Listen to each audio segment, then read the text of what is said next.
മനുഷ്യനുണ്ടായതിനു മുമ്പ്, നഗരങ്ങളും രാജ്യങ്ങളും ഉണ്ടാകുന്നതിന് മുമ്പ് ഭൂമിയിൽ മറ്റൊരു ലോകമുണ്ടായിരുന്നു. ഭീകരശക്തിയും വമ്പൻ രൂപവുമുള്ള ജീവികളുടെ ലോകം, ഡൈനോസറുകളുടെ ലോകം. ഏകദേശം 230 മില്യൺ വർഷങ്ങൾക്ക് മുമ്പ് ഭൂമി വളരെ വ്യത്യസ്തമായിരുന്നു. എല്ലായിടത്തും ചൂട്, തീ പൊങ്ങുന്ന അഗ്നിപർവ്വതങ്ങൾ, വിചിത്രമായ കാടുകൾ. ആ കാലത്ത് ചെറിയ റെപ്റ്റൈൽ പോലുള്ള ജീവികളിൽ നിന്ന് പുതിയൊരു വർഗം രൂപാന്തരപ്പെട്ടു, ഡൈനോസറുകൾ.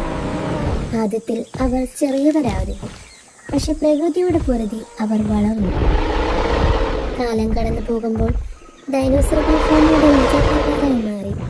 ചിലർ വളരെ ശാന്തരായി മരങ്ങളിലെ ഇലകൾ ഭക്ഷിച്ച് കൂട്ടമായി ജീവിച്ചു. എന്നാൽ മറ്റു ചിലരോ മറ്റു വർഗത്തിൽപ്പെട്ട ജീവികളെ അതിവേഗത്തിൽ വേട്ടയാടി വേട്ടക്കാരായി മാറുകയും ചെയ്തിരുന്നു. അവരിൽ ഏറ്റവും ഭയങ്കര ടെറക്സ്, ഭൂമിയുടെ അൾട്ടിമേറ്റ് പ്രൊഡക്റ്റ്. അവൻ്റെ ഒരു ഗർജനം കാടുകൾ വിറപ്പിക്കുമായിരുന്നു. ഡൈനോസറുകളുടെ ലോകം ജീവൻ നിറഞ്ഞതായിരുന്നു. കാടുകളിൽ മഹാജീവികൾ, ആകാശത്ത് പറക്കുന്ന റെപ്റ്റൈലുകൾ, കടലിലെ ഭീമൻ മോൺസ്റ്ററുകൾ. ഭൂമി മുഴുവൻ അവരുടെ നിയന്ത്രണത്തിലായിരുന്നു. ആ കാലത്ത് മനുഷ്യർ ഉണ്ടായിരുന്നില്ല, ഡൈനോസറുകൾ തന്നെയായിരുന്നു ഈ ഗ്രഹത്തിൻ്റെ റൂളേഴ്സ് എന്നും. പക്ഷേ ഒരു ദിവസം ആകാശത്തൊരു തീപ്പന്തം പ്രത്യക്ഷപ്പെട്ടു. ആദ്യം അത് ഒരു ചെറിയ പ്രകാശം പോലെ തോന്നി, പക്ഷേ ഓരോ നിമിഷവും അത് വലുതായി. ഭൂമിയിലേക്ക് പാഞ്ഞു വന്ന ഒരു ഭീമൻ ആസ്ട്രോയിഡ്. പിന്നീട് ആ ആസ്ട്രോയിഡ് ഭൂമിയിലേക്ക് നിലം പതിച്ചു. ആ ആഘാതത്താൽ ഭൂമിയെ കുലുക്കി വൻ തീപിടുത്തങ്ങൾ സൃഷ്ടിച്ചു. മലകളെ പോലും തകർത്തു. കടലിൽ ഭീമമായ തിരമാലകൾ ഉണ്ടാക്കി. ആകാശം മുഴുവൻ പൊടിയും പുകയും കൊണ്ട് മൂടപ്പെട്ടു. സൂര്യൻ മറഞ്ഞു. ലോകമിരണ്ടു.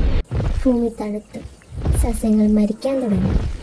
ഭക്ഷണമില്ലാതായപ്പോൾ വലിയ ഡൈനോസറുകൾക്ക് ജീവിക്കാൻ കഴിയാതെയായി. അവ ഒന്നൊന്നായി ഈ ഭൂമിയിൽ നിന്നും അപ്രത്യക്ഷമാവാനായി തുടങ്ങി. ടെറസ്, ട്രൈസെറാടോപ്പുകൾ, വെലോസിറാപ്റ്ററുകൾ എല്ലാവരും ചരിത്രത്താളുകളിൽ മാത്രമായി മാറി. ഡൈനോസറുകളുടെ 160 മില്യൺ വർഷത്തെ ആധിപത്യം ഒരു ദുരന്തത്തിൽ തന്നെ അവസാനിച്ചെന്ന് പറയാം. പക്ഷേ പ്രകൃതി എല്ലായ്പ്പോഴും ഒരു വഴി കണ്ടെത്തും. ചില ചെറിയ ഫെതേഡ് ഡൈനോസേഴ്സ് സർവൈവ് ചെയ്തു, പക്ഷികളായി മാറി. അതുകൊണ്ട് തന്നെ ശാസ്ത്രം പറയുന്നത് birds are the last living dinosaurs എന്നാണ്. ഡൈനോസറുകൾ ഇല്ലാതായതിനു ശേഷം ചെറിയ മാമീസ് പുതിയ ജീവജാലങ്ങൾക്ക് വഴികാട്ടിയായി. ലക്ഷക്കണക്കിന് വർഷങ്ങൾക്ക് ശേഷം മനുഷ്യൻ പ്രത്യക്ഷപ്പെട്ടു. ഒരിക്കൽ ഭൂമിയെ ഭരിച്ച മഹാരാജാക്കന്മാർ ഇന്ന് ഫോസിലുകളായി മാത്രം ബാക്കി. പക്ഷെ അവരുടെ കഥ ഇന്നും ജീവിക്കുന്നു. ആകാശത്തിൽ നിന്ന് വീണ ഒരു തീപ്പന്തം ഭൂമിയുടെ ചരിത്രം തന്നെ മാറ്റിമറിച്ചു എന്ന് തന്നെ പറയാം.